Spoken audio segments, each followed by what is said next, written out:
And now to President Trump. He held his first full solo news conference today. Yeah, he covered a lot of ground, also made critics cringe. We have in-depth coverage tonight, beginning with his big announcement.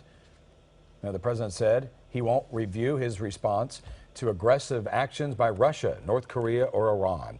He expects to sign a new immigration executive order soon that will replace the travel ban that was put on hold. And the president says he expects an Obamacare replacement plan to be ready sometime next month.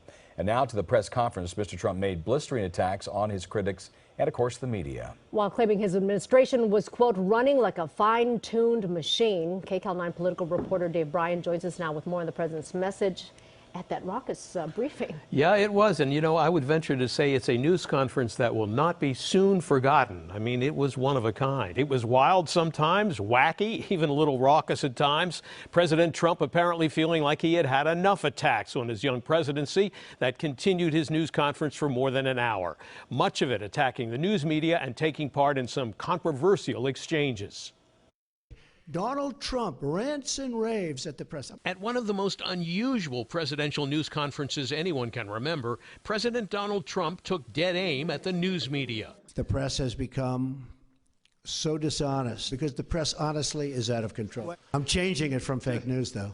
Doesn't that undermine? Very fake news. The leaks are absolutely real. The news is fake. USC Annenberg School of Communications professor Dan Schnurr says the constant stream of media attacks is part of a Trump strategy to appeal to his base. Over the course of the campaign, he became comfortable with the idea that attacking the news media was something that would rally his own supporters. So feeling somewhat cornered and feeling somewhat beleaguered today, he went back to a technique and an approach that had worked for him so successfully. But the news media wasn't Mr. Trump's only source of controversy. At least 3 reporters asked the president whether any of his campaign staffers were in regular contact with Russian operatives during the election.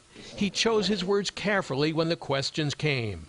Can you say whether you are aware that anyone who advised your campaign had contacts with Russia during the course of the election? No, nobody that I know of. South LA Congresswoman Maxine Waters indicates that was a fake answer. That's the kind of answer a lawyer will give you to say when they don't want you to admit something. You give yourself an out because you say nobody that I know of, and when you get caught, you can say, I didn't lie to you. I said nobody that I knew of. The president did acknowledge recent news reports about Russian provocations. You mentioned the vessel, the spy vessel off the coast of the United States. Not good. Under questioning about the spy vessel and U.S. relations with Russia, Mr. Trump raised some eyebrows when discussing what he couldn't do. The greatest thing I could do is shoot that ship that's 30 miles offshore right out of the water. Everyone in this country is going to say, oh, it's so great. That's not great. That's not great. I would love to be able to get along with Russia.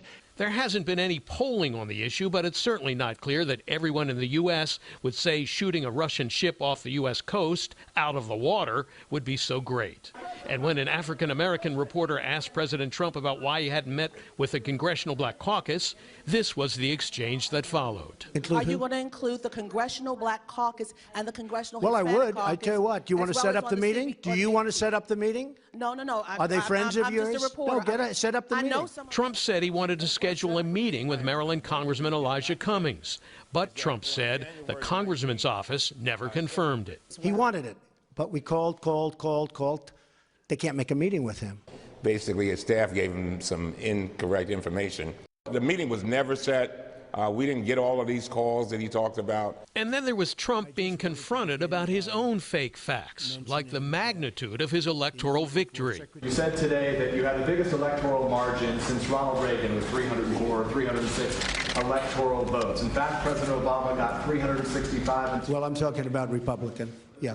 President Obama 332 and George H.W. Bush 426 when he won as president. So why should Americans trust? Well, no, I was given that information. I don't know. I was just given. We had a very, very big margin. I guess my question is, why should Americans trust you when you accuse the information they receive of being fake when you're providing information? Well, I don't know. I was given that information.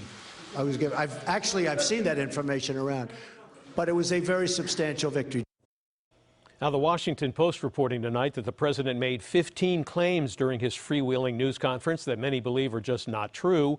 And later in this hour, there will be more on what some of those statements were all about. Jeff? Yeah. Well, after the news conference today, Dave, we found out that Michael Flynn's replacement, the National Security Advisor, turned down that offer, right? Yeah. What was that about? Well, another setback for the administration. That's right. CBS News reporting tonight that retired Vice Admiral Robert Horward has turned down the offer after showing interest initially. CBS reports Horward, who served as a Navy SEAL, commanded troops in Iraq and Afghanistan, and served on the National Security Council after the 9/11 attacks. Apparently, he refused the president's offer because he would not let him pick his own staff. That's the report. And he did not want to work, according to the report, with the people that Mr. Trump had picked to work around him. Lena?